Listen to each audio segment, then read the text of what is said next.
Hello, Detroit and the world. Welcome to another episode of Authentically Detroit, broadcasting live from the Audio Wave Network studios here on Detroit's Lower East Side, powered by the East Side Community Network and sponsored by none other than the Ford Foundation. I'm Orlando Bailey. And I'm Donna Givens. Thank you for listening in and supporting our efforts to build a platform for authentic voices for real people on the East Side of Detroit.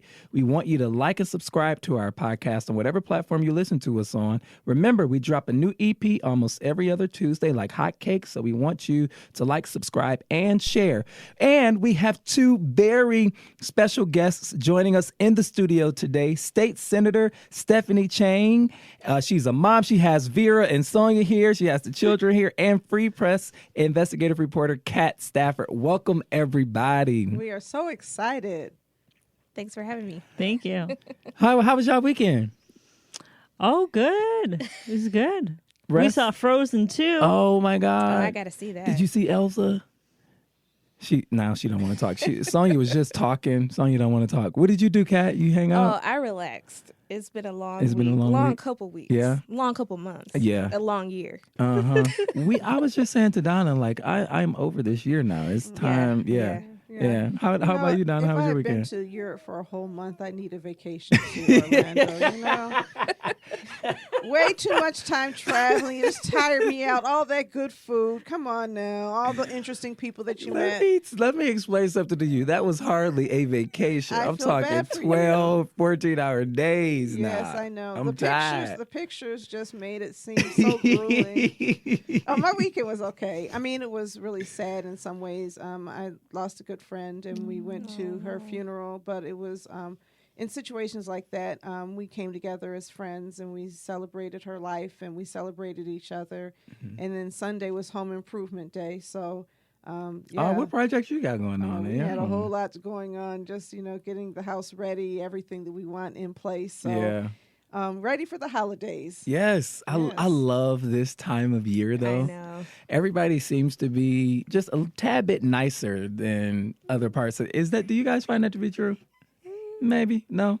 You're like, okay. I mean, this is a period you also have to worry about seasonal depression, though. Check on your loved ones true. because check on your strong friends. Times like this, people feel more alone. Yeah. And so I generally appreciate the holidays because my family's here. My son is coming home on Thursday. Coming home from where? From L.A. Hey. So I'm so excited to see him. And tell him to bring some of that weather with him, right? man. Exactly. Good gosh. But not the fires, though. We don't want the fire. No fires. How was your weekend, Orlando? It was good. I saw 21 Bridges at the movies. That stars Chadwick Boseman. And it was Chadwick Boseman is a GOAT, right? He just immerses himself in any role. And one of the supporting actors is the guy who was in If Beale Street Can Talk, Stephan James. You know who I'm talking about? He was also in Selma. I think he played a character in Selma. But anyway, both of them together. The movie was excellent. It's only about an hour and a half, but it's jam-packed, action-packed, and it has a cool premise. So if you haven't seen that, go and see it. Of course, I was met with 1 million young people going to see Frozen when I went into the movies. But it was really good. I'm happy. It's a good Monday. It's a good Monday, right, Donna? We're doing all right. It is good. Yeah. It is good. It's time for Fresh Off the Press. What is Press? I don't know. Fresh off the press news that we are thinking about. This is our commentary on news items relevant to the city of Detroit. If you have news items that you want us to cover, you can send them to authenticallydetroit@gmail.com or hit us up on our socials at Authentically Detroit. Donna, fresh off the press. Well, are some Detroit city council members already smoking pot? Council bans recreational marijuana sales in Detroit. This is Daryl Dawsey at Deadline Detroit reporting. That headline, man. I totally missed that. That's the real headline? Detroit and their headlines. Right. Yes. Oh, wow. I missed that one. Yes, this is the headline. It's an op-ed. So he didn't actually say that, but when you write the op-ed, I learned the hard way. When you write the op-ed, you don't necessarily write the headline. Mm-hmm. The headline is Donna was in the written news to grab mentions. Mm-hmm. But Sheesh. But I think he's raising the argument, and it's something a lot of people are concerned about, that Detroit City Council, of all places, a city that decriminalized marijuana sales, put a hold on marijuana sales, recreational marijuana sales, until the end of January at the earliest. And the reason is that they're saying that they want to make sure that that when they allow people to sell marijuana, that they include African American people, and that they have an inclusive policy that does not shut out underrepresented communities. And so for some, that's a good rationale. Okay. But for Daryl Dawsey, he says, why did you wait until the last minute anyway? Why would you wait until the last minute to begin these deliberations? And he also feels like James Tate has been anti-marijuana from the beginning, and so it's just a thin veil for him to make a decision that to go against what the voters have already stood for. Yeah. So James Tate then came Councilman back. James Councilman James Tate. I'm sorry, Councilman James Tate. Actually was interviewed in the Metro Times to give his perspective. Yeah, what did he say? And what he says is that there are a number of factors that played a role in it. One is that the state changed the date from sometime in 2020 to December 1st. And when they changed the date, the council deliberations had to be hurried up, and they did not have that on the calendar. He also points out, somewhat rightly, that since September, some of us know that there's been a real serious issue moving through city council related to the Blight Bond, which we'll be discussing later today, and other issues. And so this didn't make its way forward. So I think what he will argue is that they didn't have a chance to really consider it fairly, and that, you know, it's not that he's anti-marijuana, although he's not for it, surely, but that he wants to make sure they do it the right way, and the city does not just do something that they later regret. I wonder about this point of, you know, making sure that there's equity amongst those who are licensed to sell recreational marijuana here in the city of Detroit. In 2012, Detroit decriminalized marijuana. But we do know that a disproportionate amount of black folks have been imprisoned on marijuana charges. And so I think Dawsey also makes the point in that article that with that same energy that policymakers and prosecutors had locking up people who were illegally selling marijuana, that we figure out how to provide opportunities for them to go legit and participate in the economy. Only 4% of licensed marijuana dispensaries here in the city of Detroit are owned by black folks. Yes, and I think that what Tate would argue, and some of the council members who supported him would argue, is that if you allowed recreational marijuana sales to go forward right now, it would still be about 4%. Yeah. You'd still be underrepresented. We had a presentation from an attorney who helps to legalize dispensaries, and he talked about the amount of money people had to put forward in Detroit in order to open a dispensary, and it's really high.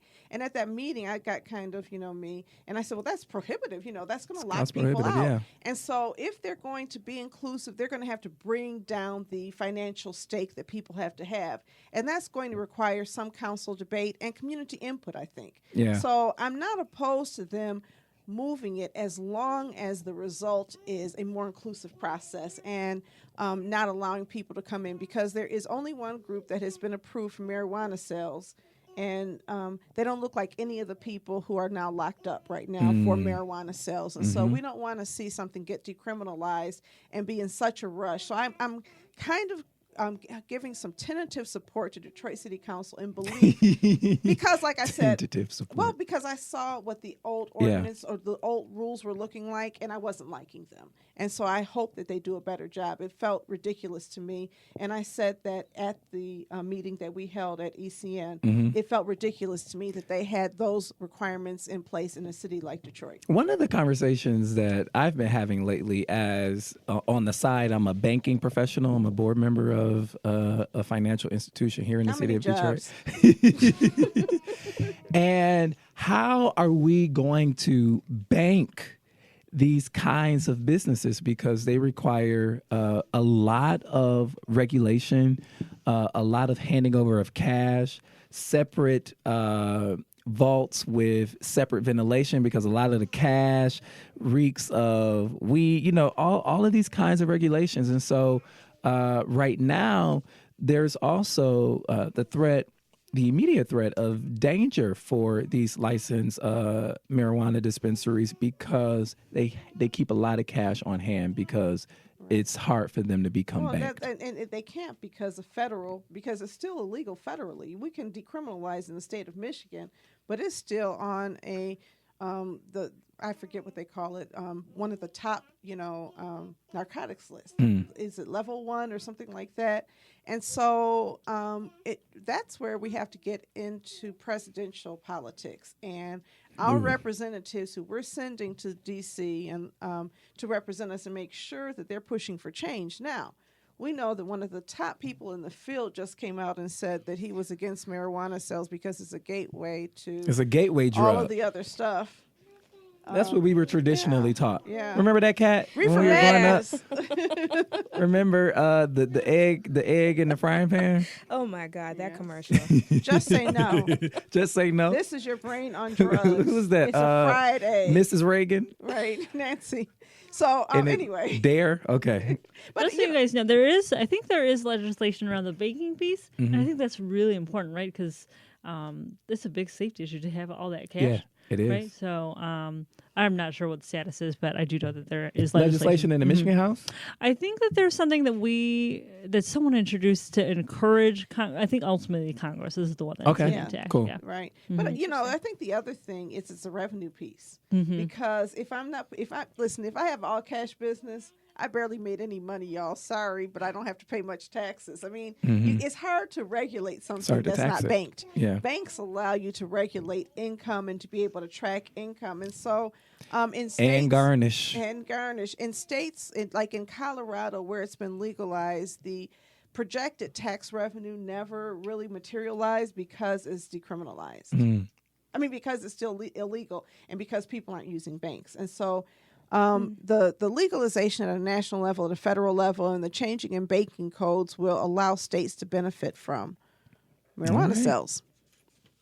Fresh off the press, Officer Rasheen McClain slain in gunfight on Detroit's west side. Multiple sources are reporting. Just really quickly, if you want to pay your respects to Officer McClain, his visitation will be December 4th and 5th at Fisher Funeral Home in Redford. And the homegoing service will be December 6th at 11 a.m. at Greater Grace Temple in the city of Detroit. This story sort of hit home for me because before an officer was identified in the news media was just reporting that an officer was slain. And it hit home for me, and I posted something on Facebook. You mind if I read it, Donna? Can I read what I posted? Yes. I want to read what I posted, and then I'll tell you some of what I saw, which is why I wanted to bring the story in. There are many duplexities I grapple with. The social justice piece of me that often has a critique for law enforcement and the criminal justice system and how marginalized populations are policed and prosecuted in cities. The brother in me often worries about the polarization of these issues that can inadvertently exacerbate hate toward the people that are seen as part of the quote-unquote system. My younger brother, Christopher, is an officer in the Detroit Police Department, an already dangerous job, and given any event, be it national or local, can heighten that danger. So every time I read a headline about a Detroit police officer being harmed or worse, my heart stops every time. This is what the families of those who are sworn to protect and serve go through at times like these. My brother is safe and sound, but he, along with the department, are grieving the loss of a colleague, and that's not easy. My heart goes out to the family of the slain officer. Chris and I share in the work of community development and city building. He takes way more risks than I do and is willing to make the ultimate sacrifice should it come to that. I honor him today, every fallen officer and those officers who work to make Detroit a safer and better place to live. So I often have critique for how we are policed, and so do a lot of folks. And I think where it gets dangerous is when that critique turns into hate, and when that hate turns into very harmful actions against oneself or against law enforcement. What I saw after this news broke on Instagram, some folks on Twitter, and some folks even on Facebook, some folks that I knew sort of co-signing in the slaying of this officer, not really calling to task the perpetrator who shot this officer, but just sort of saying, hey, such is life, such is the job, a real insensitivity to the life of this police officer and to the family of this police officer. So my message to Detroit today is we got to do better. We have to do better. We can critique this system. We can call it out. We can march. We can protest. But ultimately, the liberties and the freedoms that we enjoy are because people like Officer McClain and my brother put their lives on the line every single day. Yeah. I mean, I think that that's important. I think it's also important to understand. I did a forum for young people that Natalia Henderson invited me to. And so, I was talking about trying to strengthen policing. And there were young men who were there who talked about some of their experiences with Detroit police officers. And one young man in particular got really mad at me because I was making comments about trying to re-regulate. And he was like, this is what happened to my father. And he described brutality in front of him. And so I think that when you have a brutalized population, one of the consequences of that is anger at the police. Mm-hmm. When you saw Straight Outta Compton, it was F the police. Yeah. And I've never had that kind of experience with policing, but there are those who do. And I think that among people who have felt like their rights have not mattered, and that when people are killed by police, everybody doesn't care about the person and they're put on trial. One of the consequences is this distance. And so I'm wondering how we can close it, because I don't know if everybody feels as though the police make them free. I believe that in some communities, the police function as a surveillance force over the people who are here. Stopping people, stop and frisk is a thing. And if you've ever been stopped and frisked, do you also have compassion for people who may have done that, even if your brother or even if this officer are not the people who did it? And so I'm not justifying the callous attitudes, but I am thinking that the systems need to be fixed so that people can love and care about each other. Yeah, I think we exist in a world full of dualities and duplixities, and we have to learn how to grapple and carry and hold all these things that are truth. Yeah. Because everything that you said was true. Yeah. And the other thing I'll say about this real quick is the man who killed him had just been released from prison. Mm-hmm. And he was kind of he was off, Mm-hmm. And I think the other question is, how do we treat people when they're in prison and when they are brutalized and traumatized and everything like that, and then we release them back into society? Mm-hmm. And it's so inhumane that even if you went in with a sense of humanity, some people return to our streets without. And we need better prisons. We need mental health in prisons. Yeah. And then we need better systems to reintegrate people into our society, because there's so many instances, so many stories of people coming in and women being killed or other people being killed as a result of some of these prisoners. Absolutely. Anybody, Kat or Stephanie, you want to come in on this one? Well, one of the things I think, first of all, I mean, just incredibly tragic to hear what happened to the officer. One of the reactions that I had was similar to Donna's. I just hope that there isn't like a reaction to the fact that it was someone who was recently paroled, because there are so many people who are paroled who are successful in reintegrating back into the community. And so I just hope that this isn't used in a way that isn't responsible. There probably is someone out there saying something about it, but I think I don't know. There's just like so many elements to what happened in this case, and I don't know all the details. But I just hope that it's not something that gets used to advocate for something that isn't actually helpful. Yeah, Agreed. I agree. Kat? No, I it's just a tragic story. Get tired of seeing these types of headlines. Yeah. Donna, fresh off the press. Representative Rashida Tlaib introduces bill to repeal opportunity zones. The American people have been scammed. Mm-hmm. So, I think that not long ago, people realized that opportunity zones provided places for billionaires to reduce their taxes in communities that were not heavily populated by low-income people. And it was this thing that was put into the tax bill, the tax cuts of 2000. 2017, I think, or 2018. Mm, Whatever. Yeah. Whenever the tax cuts happen, I'm I trying to remember. Sorry, but when it was written in, there was this idea that there was going to be a way to invest in low income neighborhoods. In fact, opportunity zones are politically constructed. I believe the governor has to approve them. The mayor gets to draw them, and there are no criteria that require there to be a heavy concentration of low-income people. So I believe Dan Gilbert, downtown, is in an opportunity zone, as if this is a place where people needed a tax break for reinvestment, and that makes no sense. Yeah, I think she's making the case that the opportunity zones fail to drive real equitable investment in low-income communities. And the Snyder administration and the Duggan administration, when this came down the pike, worked together to draw those opportunity zones, and they're almost always consistent with where the strategic neighborhoods are. Right. And if you know anything about the strategic neighborhoods currently, that is where you have more dense populations, more affluent populations, adversely leaving neighborhoods that could really use this kind of investment out. Right. Yeah. So I love Rashida because she just makes it plain, and she says the American people have been scammed by opportunity zones. Opportunity zones were supposed to help uplift low-income communities and those living in poverty, but instead we are seeing them benefit billionaires in their luxury projects. Our communities deserve resources and programs with proven track records to thrive. The current opportunity zone law fails to drive real benefits to low-income communities. Instead, often rewarding President Trump's donors.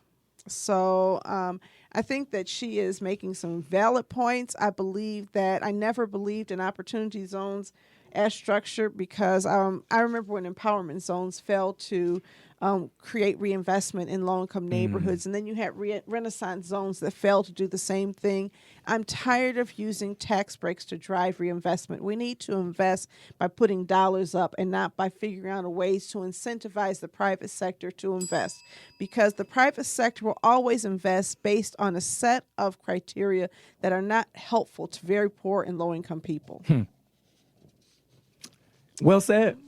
Okay. Anybody else?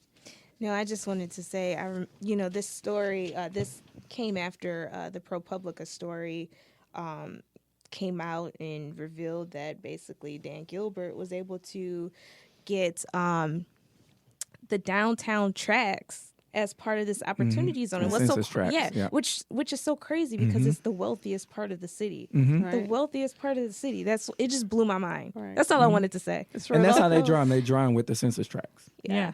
Yeah. Agree with everyone. I mean, it kind of makes me think, like, what is a way to do this right? I mean, because maybe there is some merit to, like, the idea of having zones where there's, but, like, places that actually really need help. But how do you do that in a way that doesn't get taken advantage of in this way? Maybe there's a way to, like, cut politics out, or I don't know. You know how you do it? You know how you do it? You have government programs to invest in housing. The government has done that before. Remember FHA, when the government built up suburbs and the government built up all of that housing and gave those federally backed mortgage loans to white people? Yep. When the government was trying to figure out how to change where people lived and how to make people homeowners, white people homeowners, they figured out a way. The government spends its money. But you've got to do a couple of things. You don't cut taxes as a way to incentivize investment because the market is the market. How does the market work? The market works by delivering the biggest profit to shareholders. The market works, and the people, if you look at the market potential of people who are poor don't have any market potential. They don't have excess revenue to pay rents and pay for luxury items, and so it's very hard to profit off of poor people. Unless you have, for-profit prisons or for-profit schools. And so there's ways to profit off of poor people. My bad. But what I mean is in a true market, a housing market, housing markets are not profitable when you're serving poor people. That's why you need governments to subsidize housing markets. Unless you are Frank Kelly and then you just don't bother putting anything into the homes. But I'm sorry. We're going to move on. I would love to spend a day in the ECN office just seeing this whole relationship. Right? Well, that's what this show is about. You get a window into some of the things that we discuss on a day-to-day basis. Listen, multiple shootings reported across Metro Detroit Saturday night. 7 people shot with 1 fatality. Local 4 News is reporting. I don't know what's happening these last few weeks, but if we don't figure this out and get it together, 7 people shot, 1 fatality. What the news, what Channel 4 did not report is whether or not any of the perpetrators were caught. So I'm assuming that they were not. But we have all these arms and guns on the street, and to a community that is traumatized and hurt, that trauma shows up in different ways. And so, number one, who and how can we facilitate community healing, number one? And then number two, we got to figure out what to do with these guns. We got to figure it out. I mean, people say, in schools, no excuses. We know what kids are going through. We know little kids are going through situations where they are homeless, barely housed, snatched out of their parents' homes, very, very high rate of out-of-home placements in foster care. When you put a parent in prison, who raises the kids? When a parent, becomes addicted to drugs, it's a sickness when it's white people, but when it's black people, we just punish it. And we don't look at the consequences of the punished people on children. And so we have a generation of kids. We have so many kids living in situations where people have been traumatized so deeply and for so long that it just repeats itself, and it repeats itself. We've got to have an intervention, and all of these things intersect. If you are living in substandard housing with without running water, with leaks in the kitchen, and rotted whatever going on in your basement, and black mold, and maybe you don't have electricity or heat, and you've got to wire it up some kind of way. The picture. And you don't have transportation to school because the school in your neighborhood closed, and now you've got to go to 2 neighborhoods over, and when you walk in the school, people look at you as a problem rather than as a valued child. And you have people growing up like this. And so I think that we have to acknowledge the root cause of violence is not is not people not caring about life. It's people who may care about life but are not mentally strong enough or healthy enough to do things that support life. If that makes any sense to you. I don't think that everybody has a death wish or either a wish to kill. Some people just go off and do things because they have not developed certain mechanisms. Coping mechanisms. There was a study. Go ahead. There was a study about 5 or 6 years ago about toxic stress syndrome. Yeah. Which is a syndrome that begins in the womb, where children lose the ability to manage their emotions or are born without the ability to manage their emotions. And the American Society of Pediatrics published this as a diagnosis. And we know that a lot of children in Detroit have post-traumatic stress syndrome because they have been exposed to so much. We should not be surprised by the violence. I think that we have to figure out how to heal it. Yes. And I think it starts in the schools. I think it starts with community organizations really working and people developing personal relationships with kids. We at ECN have developed close relationships with very fragile young people. With the same population that you just mentioned. Right? Yep. And help transform their lives. I know, Kat, that's a big part of, I'm going to call it your ministry. Kat got a ministry. In 2016, I actually, the Free Press, we did like this huge series about violence and how it impacts children. It was like a solutions project. And the story that I did, we pulled all types of data, and we found that 14 children per day in the city of Detroit are victims of crime. That could be various types of crime across the board. And my portion of the project, I really went out into the community, talked to kids at their schools, and just learned what they deal with every day. And one of the kids, I'll never forget, I think we were at Cody. He was on the football team. He had got a scholarship to go to MSU. He was so excited to leave to get out because he Escape. said Mm-hmm. his neighborhood was just not a good environment. And he said, I just want to be successful because he was his mom's only son. I got a phone call like a year ago. He came back home for a break and he was shot and killed in his car. And it's this cycle, this vicious cycle of crime that you just see in the city. And I feel like a lot of times the discussion doesn't really center on the children who are impacted by it. It's just heartbreaking. There is a lack, I would say, of nuanced reporting when it comes to this issue, which is why I raised the question, not to vilify or criminalize the perpetrators in these shootings, but to raise the question about trauma, to raise the question around healing, because there are root causes to how people show up present day, right? And someone said, even with this young man, and I hear this so often, and I know it was really embodied by the generation right before me, feeling like success means escaping, right? But how can we create a city? How can we heal to become a city that people feel like they don't need to escape from? Right. And, Kat, I talked about your ministry kind of jokingly, but you speak to and work with young women, right? Yeah, I try to show kids in Detroit that it's possible to be successful. It's possible to achieve your dreams right here, home in the city. Whether you go on and leave, it's possible for anyone. And so whenever anyone asks me to come speak to a school or even a group, I do it because I feel that it's important for people to see someone that looks like them.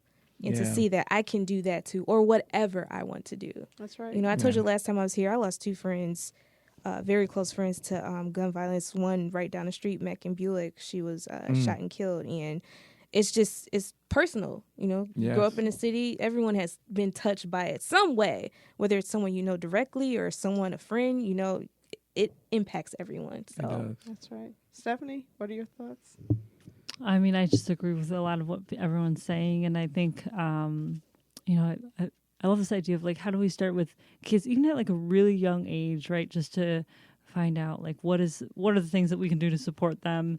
This, and I think even little. Ooh, look at my baby's grabbing the mic. Stephanie here. got the baby to here today, y'all.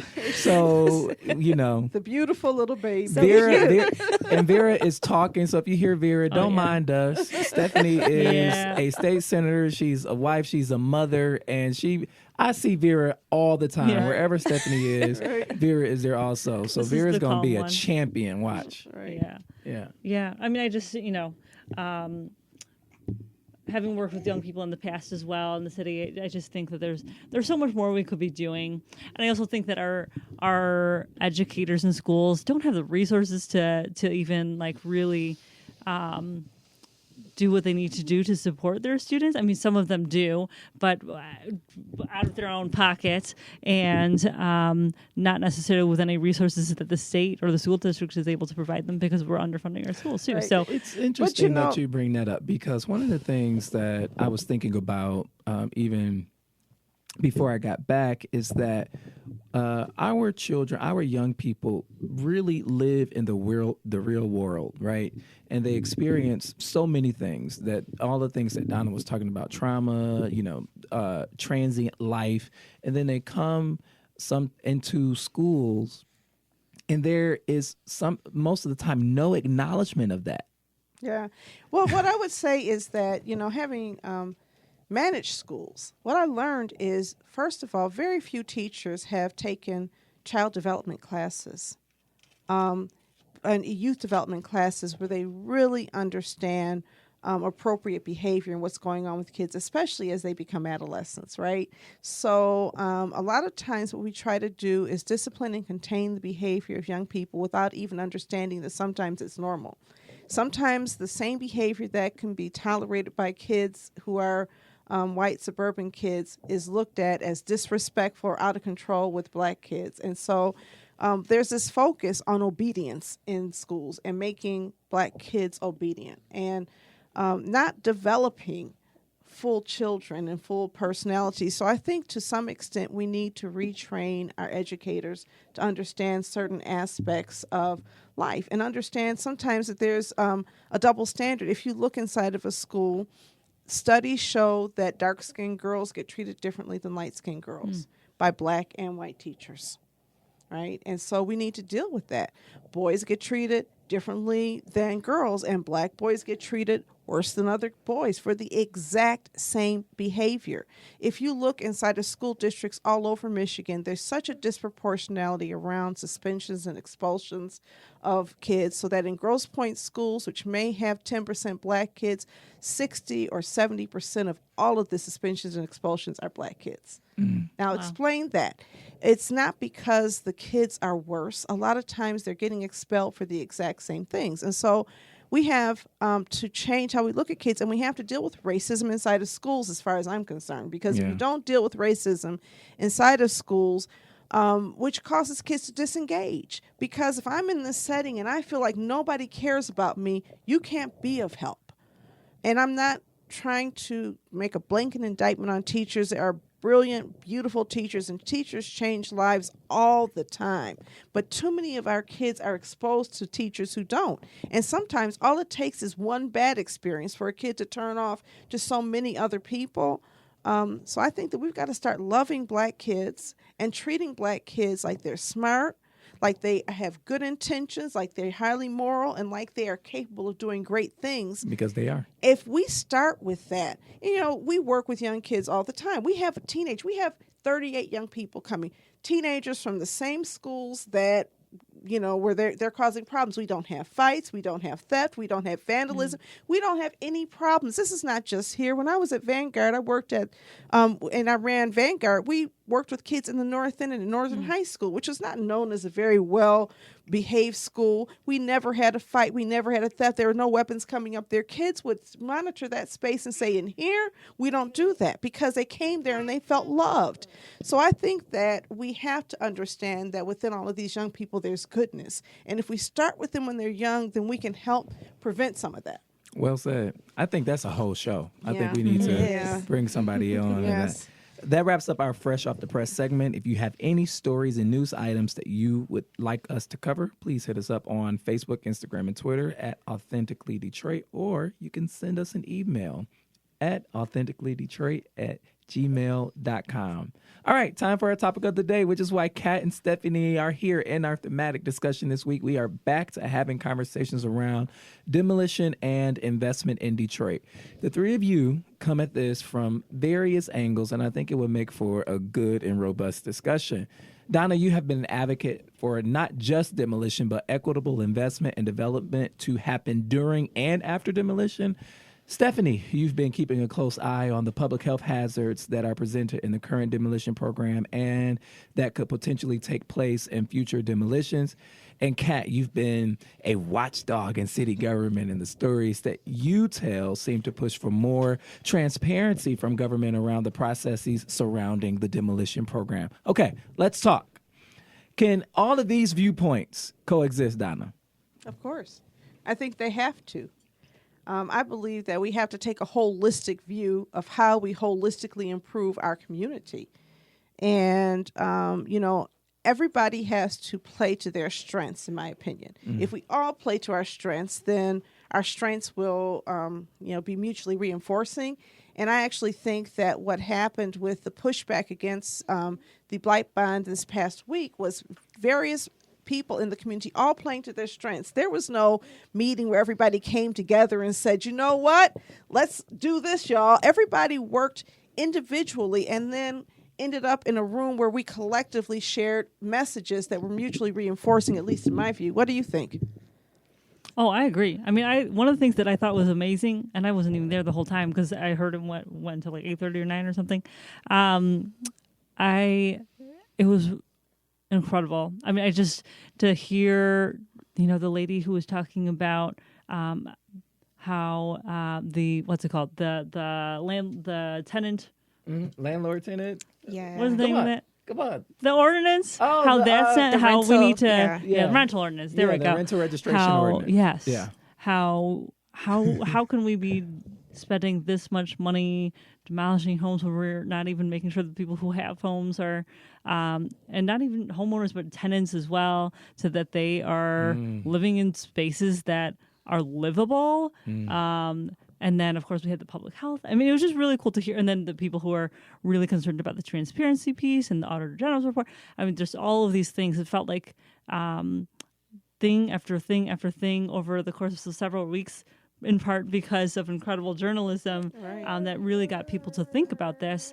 I think that Detroiters are smart and know, yes, we need to deal with blight, but we got to do it responsibly. And I think that it was really incredible to hear all of the different aspects that people brought up. Kat, I'm interested in what you observed in hearing and listening in on those hearings that around the Blight Bond that City Council ultimately voted down. So we had a Sunday story that came out that basically kind of tried to analyze what does this mean since City Council voted the bond down. And a lot of the folks that we interviewed, some of them, they didn't make the story. The main question, one of the questions I kept asking them, were you surprised by the amount of people that showed up and voiced their opinions? And a lot of them said no, because this is a topic that people are so passionate about. The Free Press, we did like a series of FOIA workshops across the city strategically. And every time I would kick off my piece about FOIA, I would say, how many of you guys have heard about the Detroit Land Bank? Or how many of you have dealt with the Land Bank? And every time I ask that question, everyone just starts talking at once. And it's always about, either the homes, they're trying to buy a side lot, they can't get through to anyone, or it's a problem with the demolition. A contractor tore down a house on my block, but they didn't finish the job, or just a lot of crazy different things that, I've been hearing over the past year. So a lot of people wanted to speak out. They wanted their opinions known to the administration. When people realized that this was really a possibility to be on the March ballot, you saw people organizing to come down. I talked to some folks who carpooled downtown because, parking is such a problem down there. But people were so committed to letting their voices be heard. What was really exciting to me in the community development sector is that, a lot of us depend on our relationships with the city in order to get anything, right? That's where you get land. That's how you get access to funds. And so a lot of times my perspective is there's this hesitancy to sometimes speak out because you don't want the consequences. Because how can I represent my neighborhood if I alienate really the city? The municipality that I need to somehow get to trust me and support me. And you have some funders, not all, who may tend to align themselves with the mayor's policy. And so how do I do this and not end up alienating this funder? So there were those of us who came together and said, we have to speak out. And our speaking out was actually prior to really learning about the Auditor General's report, because we probably would have changed some of it had we known. What's the name of this group? It's the Detroit 21. Okay. And we just started, when we first heard about it in September, really saying, wait a minute, $250 million, and you're spending it 90% of those dollars at least on demolition, when we have been in neighborhoods and listened to people over and over again say that they need their homes repaired. And when I talk to people about demolitions in some neighborhoods, they tell me it feels like a death. There's this person who was kicked out of their house because of tax foreclosure. So they lost a neighbor. And then they watch the house slowly disintegrate, and now it's torn down. And for some people, it's not a celebration. For many people, it's a loss. And I've heard so many people say, I want people in my neighborhoods. When are you going to reinvest in my neighborhoods? I don't want to live on a prairie. And so Eastside Community Network actually promotes different typologies. I don't think there's anything wrong with living in an urban homestead environment. That's one of the typologies that we recommend. But we think that residents have to have choices, and the city should be working with the community to figure out what choices should be made based on the residents' expectations and demands. And the other thing is that there's this perspective that the city has not really invested in affordable housing for how long? I don't know if anybody remembers Hope 6. It was supposed to restructure public housing. And so Hope 6 came in and they said, we're tired of people living in these public housing projects, and there's concentrated poverty here, and you need mixed income housing. And that was the sell, right? And so what the government did was funded the demolition of all of these public housing communities in the United States. They fully funded demolition and partially funded redevelopment.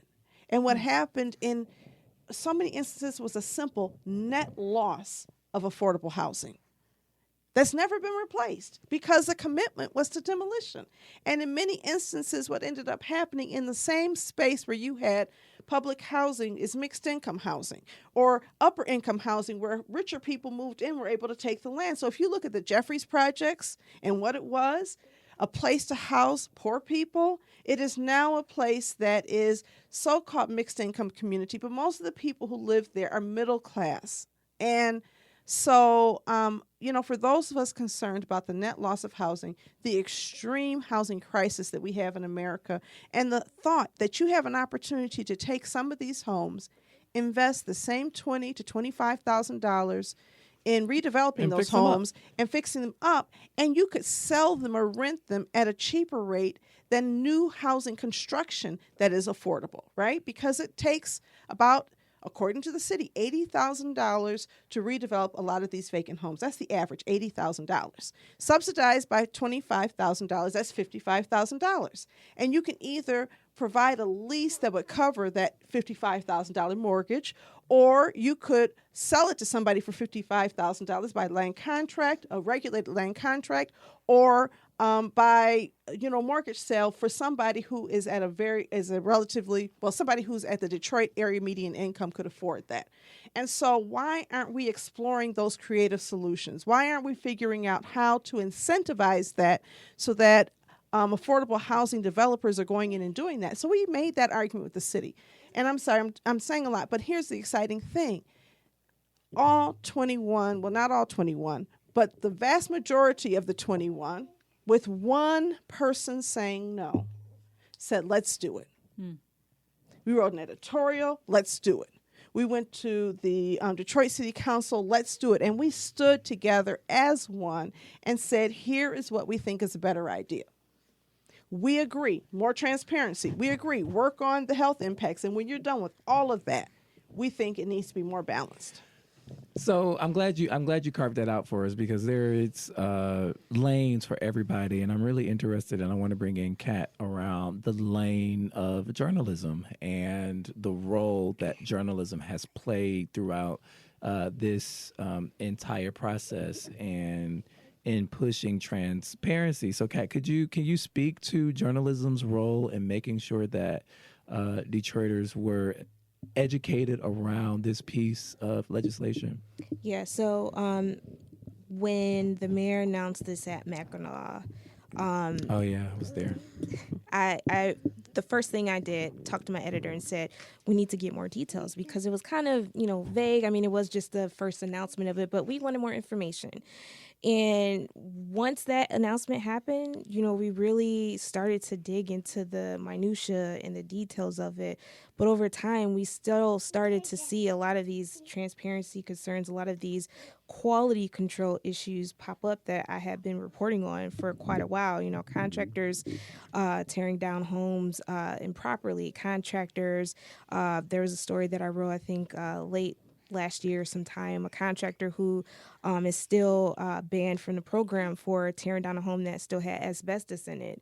A lot of these environmental concerns, a lot of issues that should frankly not be happening. They wouldn't be put up with, I feel like, in any other community. So that's where a lot of my reporting has centered. My reporting has also centered on the cost of the bond. I know it's been reported as $250 million, which is the bond, but the actual total amount would be upwards close to $500 million over these next several years, because that would include money that was designated through the plan of adjustment, as well as some other funds. So we're talking about quite a lot of money.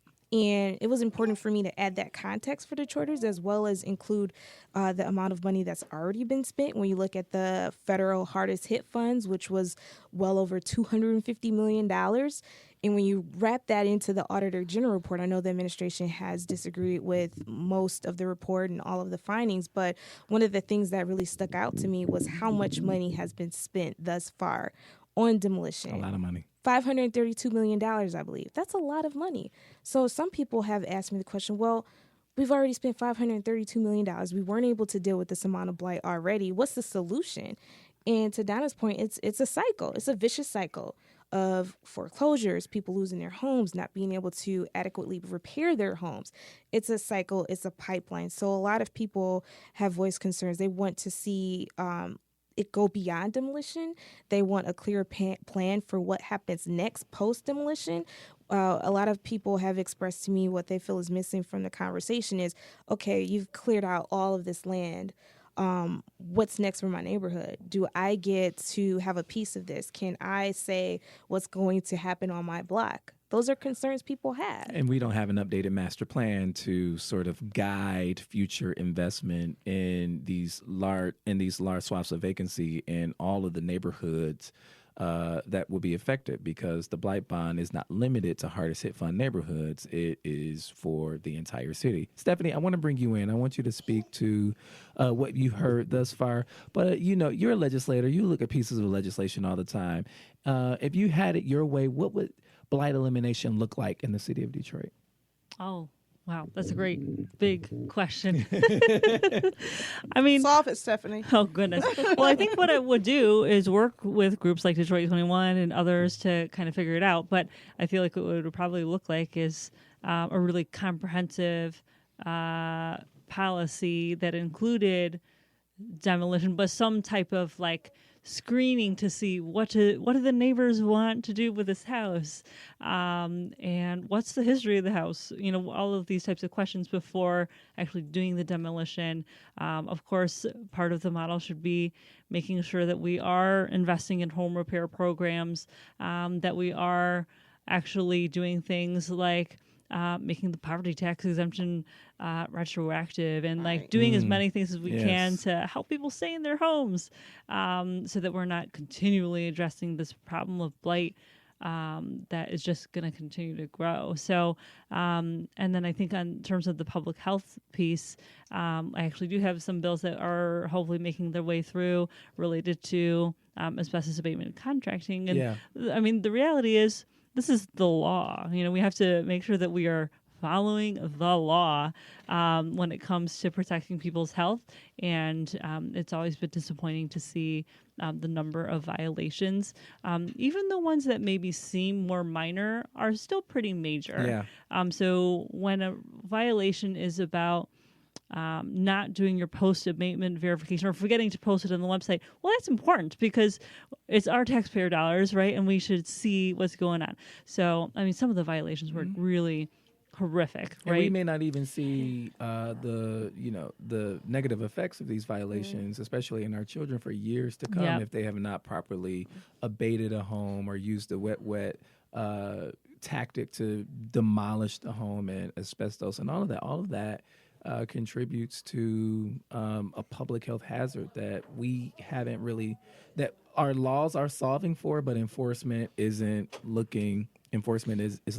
Right. And one of the things that's really, so there's a couple things that are super scary about this. One is the fact that, we're not going to find out for like 20, 30, 40 years. In some cases, like the kids that are breathing this stuff in, what's the impact? And then another part of me feels like there's less than 5 people in the state of Michigan at Eagle who do asbestos abatement inspections. How many more things are going on that we just don't even know about? Wow. So part of the bill package that we have moving forward will be able to put more funding towards these inspectors. And I'm, what's the name of the bill? HB. What's the name of the bill? Oh goodness, I don't remember. So all right, we'll look it up before the end of the show so that we can make sure that people can go and research it and call Senator Chang and your other representatives and state senators. Right, and support it. I want to point out that there was an article that was published in, when was this? 2016, by Jason Hackworth at the University of Toronto. It says, Demolition as Urban Policy in the American Rust Belt. And what he points out is that for the past 40 years, demolition has been the predominant urban policy in most Rust Belt cities. Isn't that crazy? It is. And so what he looked at 269 neighborhoods in 49 cities that have lost more than 50% of their housing since 1970.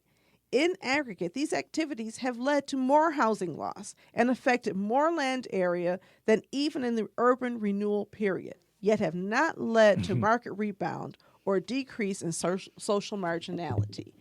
There's data that shows demolition alone doesn't work. And if you don't believe that data, I suggest you look at places like Brightmoor, where demolition clearly has been urban policy, and ask yourself, has it really improved the marketability of this neighborhood? I used to work there, and I know, pretty well. And so I think that we have to look at data and have data-based solutions and present those to our government.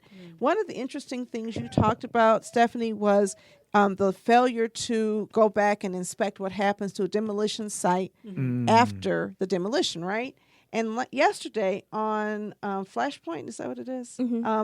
Somebody asked, Devin Skillion asked Kat whether or not residents even cared about transparency, or they just want the houses torn down, kind of like, are they even smart enough to notice the governmental functioning? And I thought that was a really insulting question.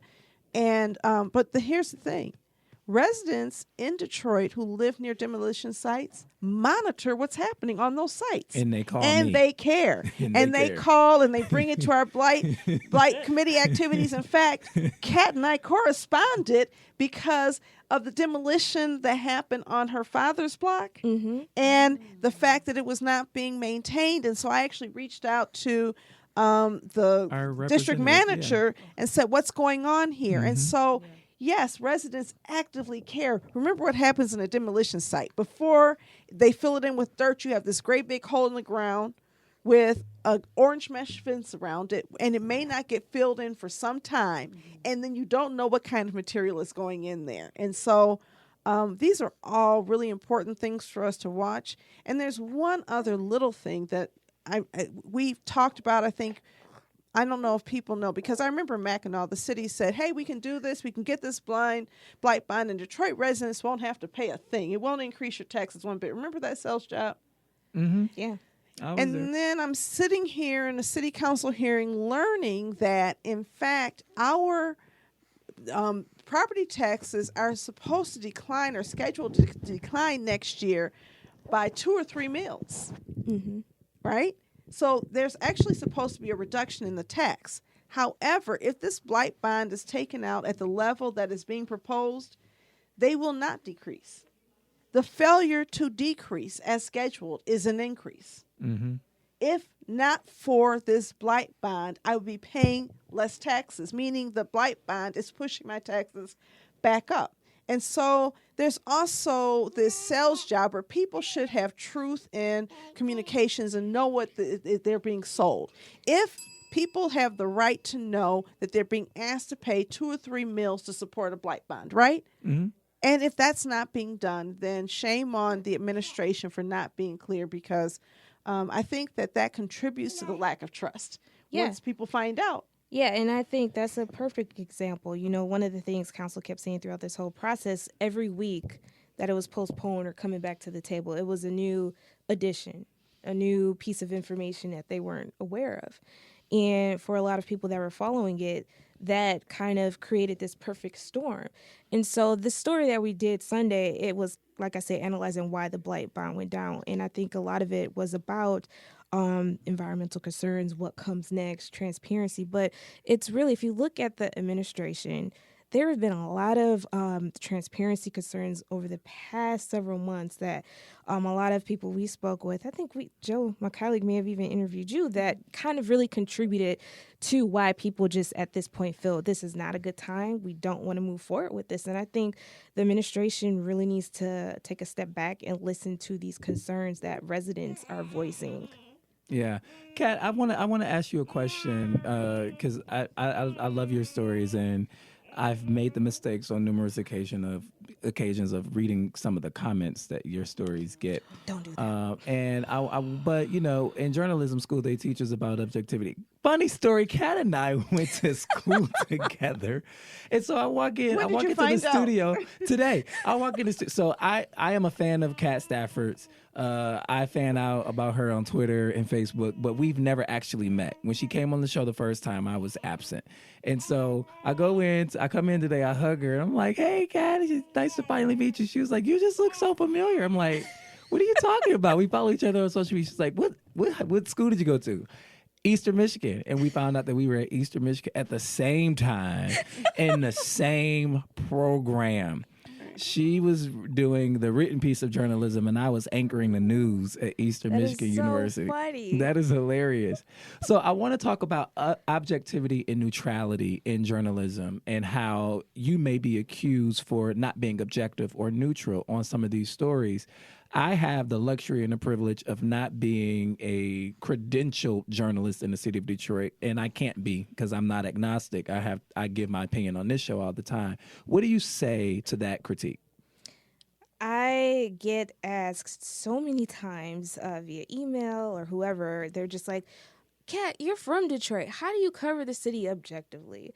And my answer is always the same. Just because I'm from the city doesn't mean I can't be objective. In fact, I feel that my personal experience growing up in the city, growing up next to an abandoned home, it gives me added context and nuance for how Detroiters feel, what they're facing.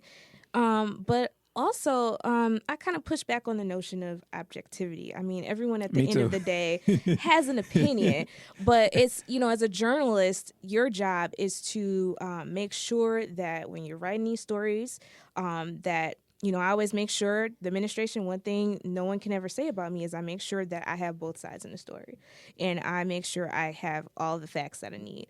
But being a Black woman from the city of Detroit, I don't feel that hurts or impacts my being able to be impartial. I think it adds, it's a positive, it's a plus. Because, once again, look at the media landscape in the city of Detroit. Oh, yeah.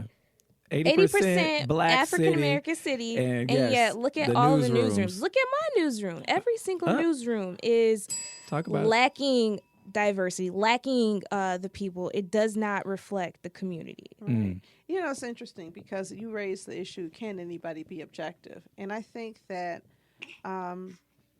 that white supremacy is embedded in our journalism and in all of our institutions in America because it's embedded in our foundation, in our founding documents and all of that. And so I think that when you differ from the notions and mindset that norms are structured around white people, and in order to be respected, you have to, be like them. That creates a problem. Now, you were told by one of your readers, I guess it's a reader, that you write like a Black woman. Angry, Black woman. Angry, full Black, not partly Black. Yeah. I'm not quite sure what he meant by that, but yeah. At least you're not an empty Black woman. You're a full. Well, you're a full Black woman. You're a full Black woman. And so I said, we need to learn how to take that and turn it into a compliment because we've got style.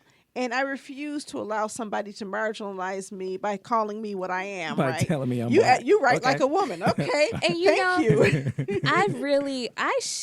I have been privately asked by some colleagues in the industry, not at my newspaper, but in the industry, why do you share those? It's just so nasty. Well, this is my reality. This is what I deal with. Other journalists don't get this type of response from people. It's a terrible thing to see, but it's my reality. And I want people to know that these people exist no matter what you think. Mm-hmm. These people are your neighbors, your coworkers. Surface that stuff. I appreciate you sharing that. I appreciate you sharing that because, in many ways, you're fighting battles for some of us. Stephanie, I have a question to ask you, and it may not be a fair question, but I heard some rumblings that you and a couple other elected officials are about to do something really interesting soon. Do you have any news you can break on that? I have no idea breaking what you're news on talking about. Authentically Wait, Detroit. I feel like I'm working on a lot of interesting things, but I'm wondering what it is that you're... Well, something Hint at that something you, Rashida, Raquel are working on something together. Oh, I saw a picture. Oh, we're just Yeah. working on a lot of things. Ooh, details. Details, please. Right, Well, all what of the Reporter all in of the the room. reporters are Talking here. about specifically. I don't know. We're okay. I think We're- Raquel posted a picture She and did. said something, a little teaser on there. Oh yeah, we our teams got together last week on Wednesday, and we think that city, state, and federal officials should be working together, especially when we share the same values, right? And so we're talking about doing a number of things together. I mean, we're obviously we share a lot of the same values and are working on a lot of the same issues. We're going to start with let's do a big Valentine's Day coffee hour together. Like, let's do our Become a Citizens Day together, just to be able to share some resources and figure out ways to collaborate. And then I think there are definitely some common themes. You know, we're all working on environmental justice. We're all working on housing. We're all working on all these different things. So the thought there is, let's just make sure that we're working together. I think sometimes that doesn't happen. You don't see that happen too much among all of these different levels. I love it. it. Should be. I do too. You know, I have Who this. run the world? Right. You know, I was just about to say, when you want to get something done, ask a girl. Right. No offense, Orlando. Orlando does a great job. I There said are who run the some world. men. There are some men. Okay, not all of you all, but okay. Anyway, I'm sorry. I'm not anti-male. I'm just joking. But but I do think that the value of women and certain leadership characteristics of women are sometimes undervalued in the marketplace, and that is a lot of times we tend to be more collaborative. And a lot of times, women, it seems, find it easier to be more mission-driven than men in politics, what I've seen. And so really and that's not to say that there are not really strongly mission-driven men, but I see a lot of times, just look at the impeachment hearings. Look at the impeachment hearings. Who was breaking it down? And all of a sudden you saw... she was not playing. But there was more than one unflappable woman standing there, not crying, holding their own, and making a case. And I think that it is, the year of the woman, and I think it's time for us to start celebrating women in power. And so here we have, I'm not sure, a state senator, a city council person. Of course, we've always had women on state in both seats, and also a congresswoman, all working together on issues. I do think it brings us more power and more of a cohesive look at how things change, because everything that happens in Detroit is not caused by Detroit policy, and you know that. Sometimes it's at the state level, and sometimes it's at the federal level, and I think we, especially in our community, feel sometimes cut off from the federal legislation. Like, our newspapers don't really report on federal legislation.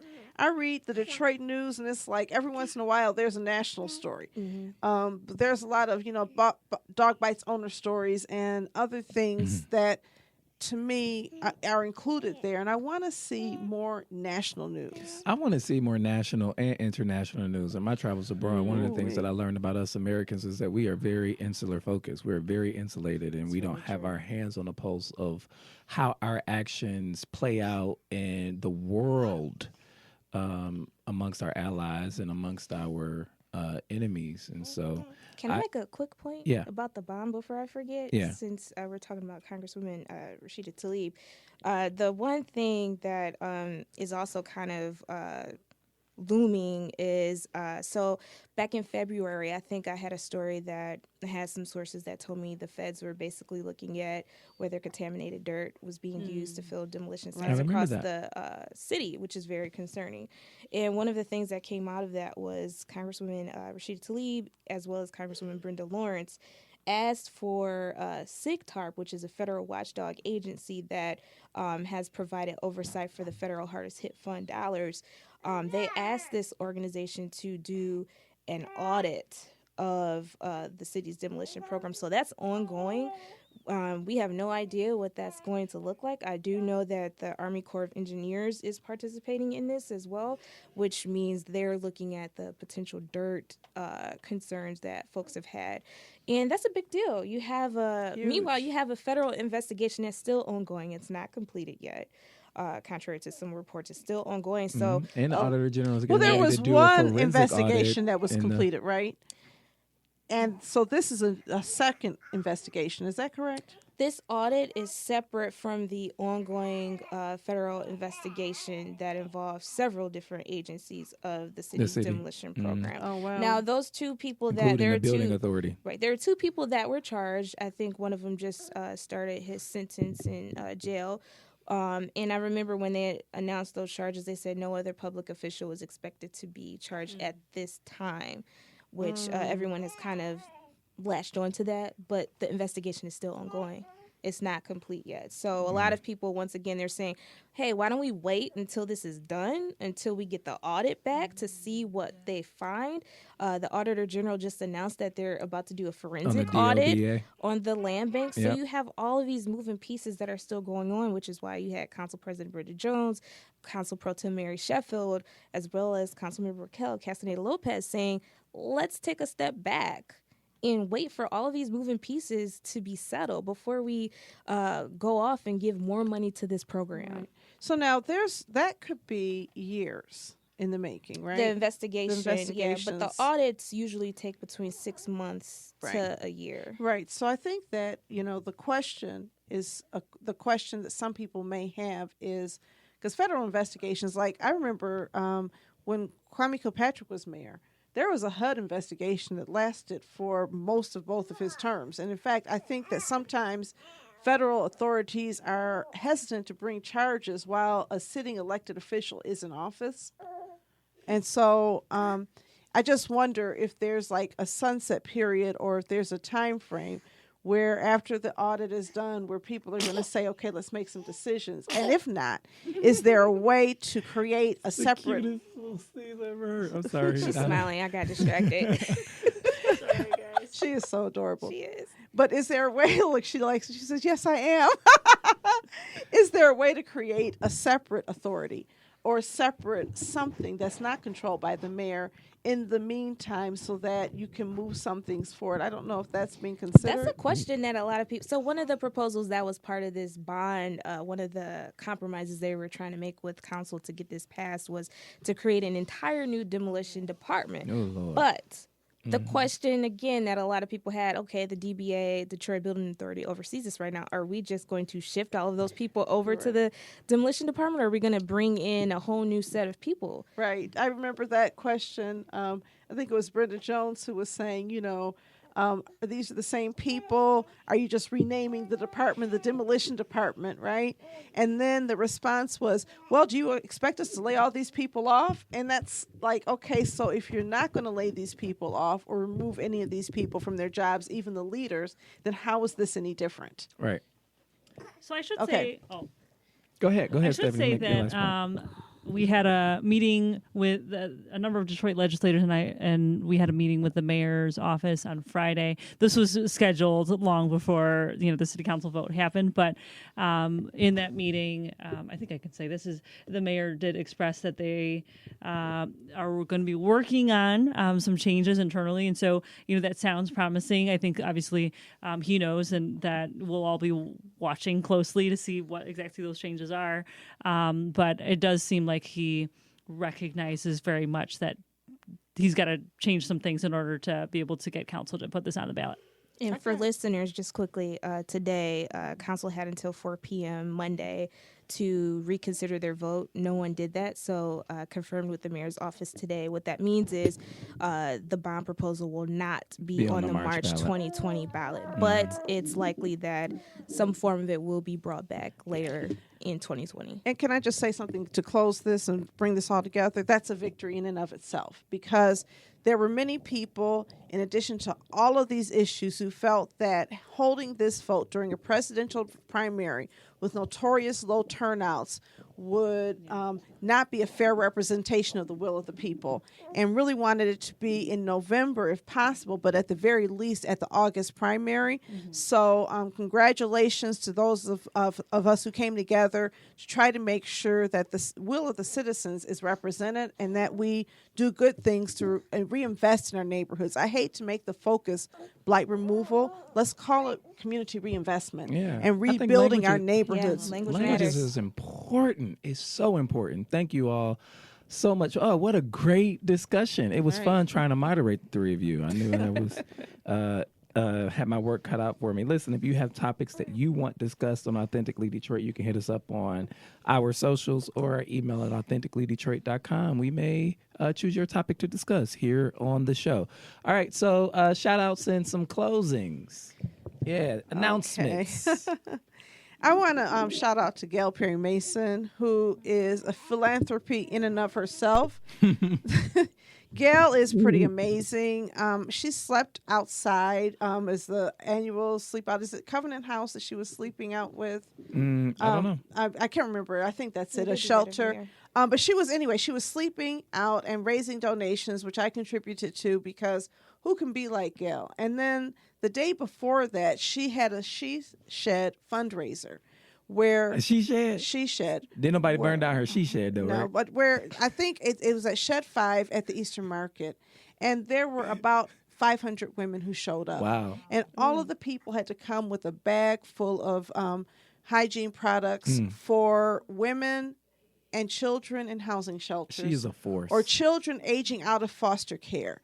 She put this thing together in 3 weeks, and I said, Gail, only you could do that. I want to shout out my late friend, Tanya Heidelberg Yap, who opened Savannah Blue. We grew up together. Tanya was a brilliant woman who was living in New York. She worked for MTV as a vice president and then Nickelodeon, and then decided to bring her talents back to Detroit because she loved her home community.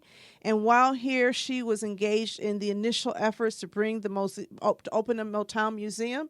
And before she left work permanently for her illness, she died of brain cancer. But before she left work, she was the interim CEO for United Way, while owning a restaurant and raising a daughter and being an outstanding mother. So Tanya was always one of the most brilliant people I ever knew. We lost a bright light, and I want to honor her.